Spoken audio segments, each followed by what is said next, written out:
Olá pessoal, hoje nós vamos ter uma aula sobre biomas do mundo e para começar, eu queria falar um pouquinho com vocês. Se a gente começar aqui de norte para sul, vamos lá. Essa imagem, ela tem a legenda em inglês, tá? Então vou tentar traduzir um pouquinho aqui para vocês.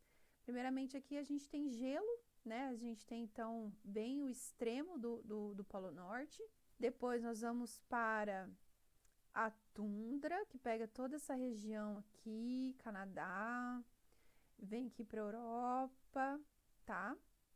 Depois da tundra, nós temos a taiga, ou então floresta boreal, ou também conhecida como floresta das coníferas, que é essa região aqui do Canadá, tá? Ó, região dos Grandes Lagos, aqui essa região perto, mais ao norte do Canadá, em divisa com os Estados Unidos. E essa região aqui da Europa, tá? Um pouquinho mais aqui também, o norte europeu, tá? Depois, nós vamos ter a floresta temperada nessa região e essa região. E um pouquinho aqui também na China. Bem pouquinho aqui também no sul, tá? Porque aqui a gente tem a região temperada, ok? Aqui nessa região em amarelo nós vamos ter as pradarias. Esse laranja mais claro são os desertos. E o laranja um pouco mais escuro são as savanas. Aqui. Então aqui a gente tem um pouquinho de deserto com pradaria, né? Ou estepe. Aqui a gente sabe... aqui já nós vamos ter os pampas, né? Os pampas sulinos, que está sendo representado como pradaria, porque é um tipo de pradaria, que recebe um nome específico aqui, ok? Nessa região que está apontado como tundra, é porque ela tem muita semelhança com com a característica do norte, mas aqui, então a gente pode considerar, porque ela está uma região montanhosa, tá? Em azul escuro é água doce e esse azul um pouco mais claro é tudo oceano, tá? Aí nós temos então também a floresta tropical chuvosa, que aqui, por exemplo, a gente vai ter a Amazônia. No caso do Brasil, a gente vai ver específico, tá? Porque a gente tem a Caatinga, tem o Cerrado, tem toda a Mata Atlântica aqui na região do litoral.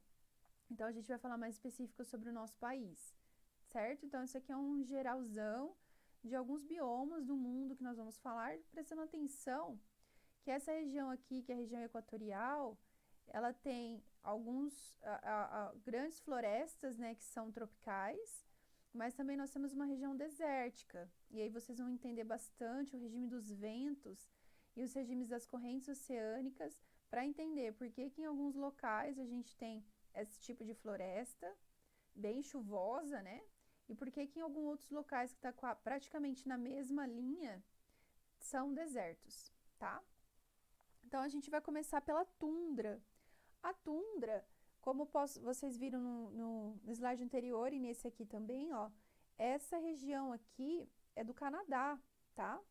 Então, é uma região do hemisfério norte. No norte do Canadá que nós vamos ter, então, a tundra que está aqui sendo representada em vermelho. A tundra, a gente tem dois momentos, né? A gente tem um momento em que ela está no inverno e um momento que ela está no verão. Então, é um bioma característico da região polar, então é do Polo Norte, característico de baixas temperaturas durante o ano todo, então ele fica muito tempo congelado, e apenas no verão que a gente vai ter um pouquinho dessa vegetação rasteira, pouca chuva, e quando chove é neve, não tem uma precipitação na forma líquida porque é muito frio. Então a gota da chuva, quando ela é formada, perde o calor gradativamente, e aí nós vamos ter então a neve, tá? Baixa umidade, consequentemente, tem pouca chuva, baixa umidade, e quando tem, então, é neve, tá? Ela é característica de latitudes altas. Então, lembra que eu expliquei que a linha do Equador é 0 latitude? E aí vai aumentando, né? Então, ela é característica de latitudes altas. E por causa disso, ela recebe, então, baixa radiação solar ao longo do ano. Por isso que ela acaba sendo aí um ambiente que fica muito tempo congelado e neva. Então, é muito frio. Durante o inverno, como eu pus, né, que a precipitação é neve, o solo congela, então é praticamente impossível as plantas existirem. E as plantas que existem durante o inverno não conseguem absorver água, então a vegetação fica bem escassa, soterrada pela neve. E aí, quando entra o verão, que a neve começa a descongelar e fica parcialmente descongelada, aí sim a gente observa uma vegetação rasteira e bem característica com essa coloração, que é um tipo de clorofila chamado xantofila e picofila, que tem essa característica, que essa coloração meio vermelho e mais amarelado. Isso porque os raios solares que vão chegar nessas regiões, eles têm comprimentos de onda em que ela precisa capturar todo o comprimento de onda quente e vai repelir a coloração vermelha. Então, ela vai ter assim mais dessa característica, dessa coloração. A gente vê também pelos musgos, pelos links associados, né? Que eles têm essa característica assim de ser redondo, todos os líquens, com essa coloração também mais avermelhada, alaranjada. E durante o verão, nós observamos que os animais herbívoros vão se alimentar dessas pastagens. Aqui está um pouco verde, né? E aqui já tem uma pigmentação um pouco mais avermelhada.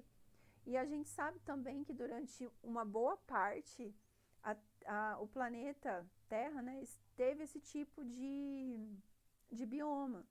Então, aqui eu representei um mamute para mostrar para vocês que esse animal, que foi extinto há mais de 10 mil anos, né, que viveu aqui praticamente há 10 mil anos e foi extinto, ele vivia nessas regiões. Não só isolada lá onde é agora, no Polo Norte, né, mas ele vinha aqui praticamente mais para o centro da Europa, ele vivia bastante por ali, tá? Então, o mamute vivia numa região como essa, já é um animal extinto, e aí hoje a gente tem outros animais herbívoros que vêm para essa pastagem. E aí existem algumas adaptações a esse tipo de clima. Por exemplo, as plantas gramíneas, as plantas são gramíneas e elas vão viver só no verão. E então elas têm adaptações para ressecarem durante o inverno, e durante o verão elas voltam, elas ficam no estado de dormência, e depois durante o verão elas voltam a ficar, né, a ficarem vivas, com a pigmentação, elas não morrem. Ou as que morrem, resta alguns esporos que sobrevivem, e durante o verão, que as condições já ficam um pouco mais amenas, elas renascem, se ramificam em rizóides, caloides, folhoides e assim vai. Aí nós temos também os herbívoros, que são migratórios. Durante o verão eles voltam para esses locais, e durante o inverno eles vão para a região mais temperada, que é um dos biomas que a gente vai ver mais para frente.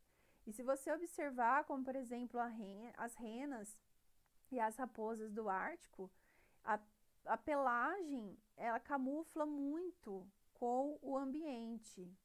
Por exemplo, a rena também vai ter muita gordura, vai ter pelos, inclusive pelos nas patas. O próprio casco é uma forma de impedir o frio, né, de entrar, de ficar nos ossos. Então, essa friagem aqui, o casco protege. Até o chifre tem uma pelugem em volta. É pelo também, é um pelo mais curto, mas é pelo. E ele tem essa coloração branco e preto. O preto, principalmente nas partes onde está mais em contato com o gelo, e o branco é onde já tem a gordura. Então, fica mais protegida pela gordura. Já a raposa do Ártico, ela consegue se esconder nas cavernas e ficar ali, recebendo, então, o pouco calor que chega das rochas, né? Ela fica ali escondida. Mas ela tem uma pelagem bastante gordura, que protege durante o inverno, mas ela acaba também fazendo um movimento migratório. E aí a gente tem a taiga, ou a floresta boreal, e as florestas das coníferas, que, como eu falei para vocês, vai ser essa terminologia, né, floresta das coníferas, vai ser mais presente, mais característico no Canadá, né? Então aqui, ó, a gente sai da tundra e vem para a floresta das coníferas, ou floresta boreal, ou taiga. Tanto faz esses três nomes. E a principal característica é que já existe um pouco mais de incidência solar em comparação com a tundra. Então, a vegetação consegue crescer um pouco mais. E aí nós observamos esse tipo de vegetação que é chamada conífera, porque ela se assemelha a um cone. Se você observar, ela parece um cone. É o pinheiro de Natal, é bem característico, né? E aí aqui eu coloquei essas duas imagens, uma mostrando o verão e a outra mostrando o inverno. Mesmo o verão, que não tem neve, é um verão ainda com uma temperatura muito baixa, tá? Então é um verão aí que não vai passar de 10 graus. Enquanto aqui pode chegar a menos 20, menos 30, tranquilamente. E esses pinheiros sobrevivem, resistem? Resistem. Eles têm algumas adaptações que permitem viver e viver bem nesses ambientes. Por exemplo, né? Como é um clima que neva bastante, então ele está aqui abaixo de 10 graus, então o dia mais quente nessas regiões tem 10 graus, durante o inverno vai ter uma disponibilidade reduzida de alimento.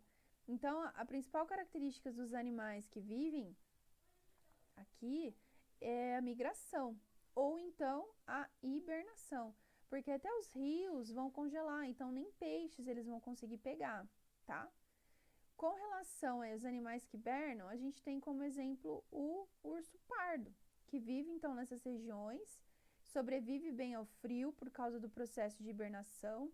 E se você estudar um pouco mais a fisiologia desse urso, ele tem um tipo de gordura que é uma gordura que traz energia, né? Uma gordura até ela tem uma pigmentação diferente, que é a gordura amarela, né? A nossa gordura natural, por exemplo, agora, nossa, é branca. Esse urso tem uma coloração amarelada, que é meio termogênica, então ele permanece aquecido durante a hibernação. E ele fica até de 4 a 6 meses hibernando, porque durante o inverno não faz sentido ele acordar, não faz sentido ele estar ativo, porque não tem peixe nos rios, os rios estão congelados, os peixes até podem estar ali, mas a superfície do rio está congelada, então é bem complicado, né? Ele ter parceiros reprodutivos, ter alimentação.